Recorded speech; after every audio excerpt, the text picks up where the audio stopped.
Ang mabuting balita ng Panginoon, ayon sa ikalawang aklat ng Hari,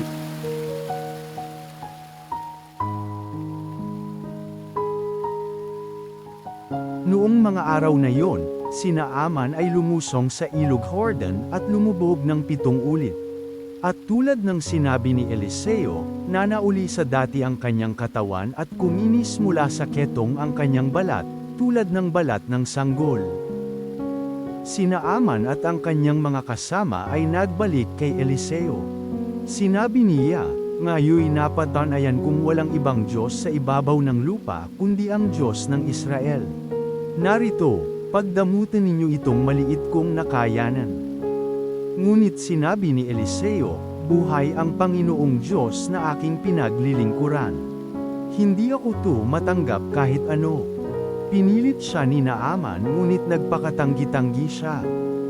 Dahil dito, sinabi ni Naaman, "Kung ayaw ninyo itong tanggapin, maaari po ba namang kargahan ko ng lupa rito ang 2 kong kabayo? Mula ngayon, hindi na ako maghahandog sa ibang Diyos maliban sa Panginoon." Ang mabuting balita ng Panginoon.